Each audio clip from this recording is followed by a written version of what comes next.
തിരുവനന്തപുരത്ത് ചെന്നപ്പെട്ട ഒരു കമ്പനി. ആ കമ്പനിയിൽ ഇങ്ങനെയുള്ള സ്വഭാവവിശേഷങ്ങൾ പെട്ടെന്ന് ശ്രദ്ധിക്കപ്പെട്ടു. ഭരതൻ, അരവിന്ദൻ, പത്മരാജൻ, ഗോപി, മഹാന്മാരുടെ ഒരു എനിക്കൊന്ന് വേണുചേട്ടനെ അവരിങ്ങനെ അങ്ങോട്ടും ഇങ്ങോട്ടും കടഞ്ഞ് കറക്കി ഇങ്ങനെ മോര് ഇങ്ങനെ എടുക്കുന്ന പോലെ, വെണ്ണ എടുക്കുന്ന പോലെ എടുത്തു. അതെ,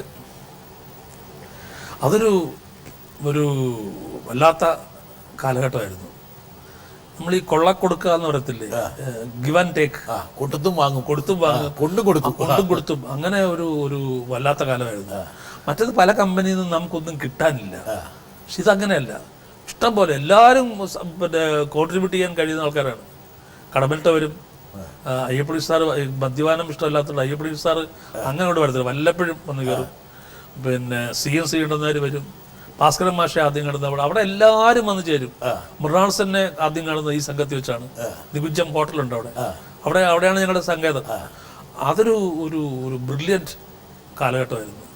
അവിടെ നിന്നാണ് ഒരുപാട് സിനിമകൾ ഉണ്ടായത്, ഒരുപാട് നാടകങ്ങൾ ഉണ്ടായത്, ഒരുപാട് കഥകൾ. ഇപ്പം എഴുത്തുകാരൻ നമ്മുടെ സോഷ്യൽ റൈറ്റർ സേതു ഒക്കെ അവിടുത്തെ ഒരു അന്തേവാസിയായിരുന്നു. ഒരുപാട് പേര്.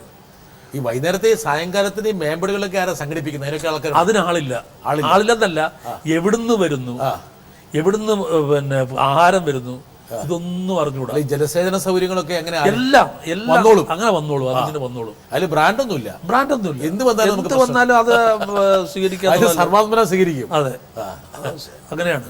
അങ്ങനെ കാലമായിരുന്നു. പക്ഷെ അതല്ല മസ്റ്റ്, അതിന്റെ ഒരു മേമ്പൊടി മാത്രമേ ഉള്ളൂ. അതിൽ വേണമെങ്കിൽ വേണം, വേണ്ടെങ്കിൽ വേണ്ട, അത്രേ ഉള്ളൂ. പക്ഷെ അല്ലാതെ ഈ സൗഹൃദം തന്നെ ഒരു ലഹരിയായിരുന്നു.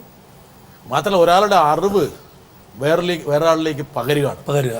അദ്ദേഹം നിരീക്ഷിച്ച കാര്യങ്ങളും മറ്റു കാര്യങ്ങളും ഒക്കെ ഇങ്ങനെ ആ സദസ്സിൽ ഇങ്ങനെ കുടഞ്ഞിടുകയാണ്. ഈ MG രാജനെ പോലെയും പിന്നെ നെയ്യാറ്റിൻകര വാസുദേവൻ പോലുള്ള സംഗീതജ്ഞന്മാർ വരും, ഒരു കൂട്ടര് ചിത്രകാരന്മാർ വരും, പൊറിഞ്ചിക്കുട്ടി, അങ്ങനെയുള്ള ഹരിദാസ് തുടങ്ങിയിട്ടുള്ള ചിത്രകാരന്മാർ വരും, MV ദേവൻ വരും, ചിലപ്പോൾ CN കരുണാകരൻ വരും, ചിലപ്പോൾ ശില്പികൾ വരും, കാനായി പോലുള്ള ശില്പികൾ വരാറുണ്ട്. അപ്പോൾ പിന്നെ എഴുത്തുകാർ. വെളിച്ചാട്ടം ജൂണിയറാണ് അവിടെ ആ കമ്പനിയിൽ. പക്ഷെ അവർ വലിയ ഗുണം കിട്ടിയത് എന്നെ അങ്ങനെ ആരും കണക്കാക്കിയില്ലെന്നുള്ളതാണ്.